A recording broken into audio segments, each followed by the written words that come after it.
मेरठ दलित युवती हत्याकांड पीड़ित परिवार से मिलने जा रहे कांग्रेस नेताओं को काशी टोल पर रोका। 27 जुलाई को जंतर मंतर पर प्रदर्शन का ऐलान। बता दें कि मेरठ के ग्राम थरोटा में दलित समाज की एक युवती की हत्या के मामले में पीड़ित परिवार से मिलने जा रहे कांग्रेस नेताओं के प्रतिनिधि मंडल को पुलिस प्रशासन ने हापुड़ स्थित काशी टोल प्लाजा पर रोक दिया। इस दौरान पुलिस और कांग्रेस नेताओं के बीच तीखी नोकझोंक भी हुई। नेताओं का आरोप है कि बार बार अनुरोध के बावजूद उन्हें पीड़ित परिवार से मिलने की अनुमति नहीं दी गई। प्रतिनिधि मंडल का नेतृत्व उत्तर प्रदेश कांग्रेस प्रभारी राजेंद्र पाल गौतम कर रहे थे। उनके साथ कांग्रेस जिलाध्यक्ष राकेश त्यागी सहित कई पदाधिकारी और कार्यकर्ता भी मौजूद थे। कांग्रेस नेताओं ने आरोप लगाया कि प्रशासन ने उन्हें बिना उचित कारण आगे जाने से रोक दिया। मौके पर राजेंद्र पाल गौतम ने घोषणा की कि उत्तर प्रदेश में दलित समाज के खिलाफ बढ़ते अपराधों और हत्याओं के विरोध में 27 जुलाई को नई दिल्ली के जंतर मंतर पर कांग्रेस की ओर से विशाल धरना प्रदर्शन आयोजित किया जाएगा। जिलाध्यक्ष राकेश त्यागी ने आरोप लगाया कि भाजपा सरकार के दबाव में पुलिस प्रशासन विपक्षी नेताओं को पीड़ित परिवार से मिलने से रोक रहा है। उन्होंने इस कार्रवाई की कड़ी निंदा करते हुए कहा कि कांग्रेस न्याय की लड़ाई जारी रखेगी। पीड़ित परिवार से मिलने के लिए अमेठी से सांसद किशोरी लाल शर्मा, बाराबंकी से सांसद तनुज पुनिया, सहारनपुर से सांसद इमरान मसूद, राष्ट्रीय सचिव एवं उत्तर प्रदेश के सह प्रभारी प्रदीप नरवाल सहित कई कांग्रेस नेता और सैकड़ों कार्यकर्ता पहुंचे थे। इस दौरान नोएडा कोऑर्डिनेटर नरेश भाटी, जिला महासचिव गौरव गर्ग, गोपाल भारती, महबूब अली सहित अन्य कांग्रेस पदाधिकारी भी मौजूद रहे। फिलहाल पुलिस प्रशासन की ओर से प्रतिनिधि मंडल को रोकने के कारणों पर आधिकारिक बयान सामने नहीं आया है। हापुड़ से राजेंद्र सिंह की खास रिपोर्ट। अभी हमारी यहाँ के जो एसपी सिटी हैं और एडीएम उनसों से पूरे विस्तार से इस केस के बारे में जानकारी हमने ली और हमने जो उनसे जब पिछली बार हम आए थे, जब घटना घटी थी, हमने उस वक्त प्रशासन ने हमें यहीं पे रोक लिया था और प्रशासन से हमने उस वक्त ये मांग की थी कि आप पीड़ित परिवार को 1 करोड़ रुपए का मुआवजा दो, परिवार के एक सदस्य को आप सरकारी नौकरी दो, मुलजिमों को तुरंत गिरफ्तार करो और साथ ही साथ इस केस की इन्वेस्टिगेशन टाइम बाउंड मैनर में करके फास्ट ट्रैक कोर्ट में मुकदमा चलना चाहिए ताकि दोषियों को जल्दी जल्दी सजा मिले। लेकिन मुझे आज भी इतने दिन बाद आज फिर से हम पीड़ित परिवार से मिलने इसलिए आए कि जो मांग हमने की थी और जो आश्वासन उस वक्त प्रशासन ने हमें दिया था वो पूरा हुआ कि नहीं हुआ। अब एडीएम साहब और एसपी सिटी वो कह रहे हैं कि हम अपने उच्च अधिकारियों से बात करते हैं, हम आपको मिलवाने के बारे में। हम उनसे कह रहे हैं कि हमारा प्रतिनिधि मंडल है, उसमें 4 सांसद हैं, 1 विधायक है और उनको लेके आप हमें पीड़ित परिवार से मिलवाइए ताकि हम सच जान पाएं कि अभी तक की कार्रवाई से वो संतुष्ट हैं कि नहीं है।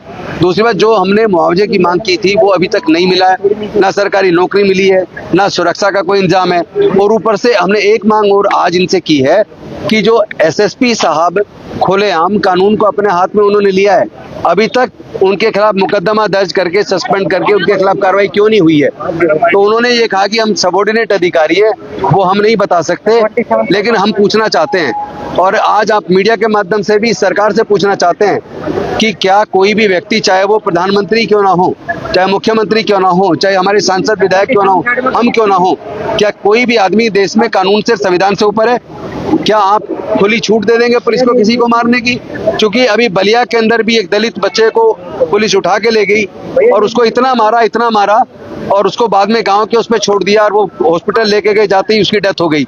सवाल ये है कि उत्तर प्रदेश की पुलिस बार बार कानून को मजाक क्यों बना रही है? क्या उत्तर प्रदेश की सरकार को और पुलिस को इस देश के न्यायालयों में और संविधान पर भरोसा नहीं है? जो खुलेआम वो जिस तरीके से लोगों को पीटते हैं, मारते हैं और उसकी हत्या तक हो जाती है, इन्होंने, उत्तर प्रदेश की सरकार ने पुलिस को हत्यारा बना दिया है। ये बेहद शर्मनाक है। कानून सबके लिए बराबर है और सबको जो पावर मिली है, चाहे वो मुख्यमंत्री हो, चाहे आईपीएस हो, आईएएस हो, विधायक हो, सांसद हो, सबको पावर संविधान से मिली और संविधान की इज्जत करना ये सबकी जिम्मेदारी है। कानून को हाथ में कोई दूसरा व्यक्ति ले, विधायक सांसद ले, तो भी वही कार्रवाई होनी चाहिए और कानून को कोई अपने हाथ में अधिकारी ले, उसके खिलाफ भी वही कार्रवाई होनी चाहिए जो संविधान कहता है। लेकिन अभी उन्होंने कहा कि हम बात कर रहे हैं, लेकिन हम इंतजार कर रहे हैं, अभी तक बताया नहीं है।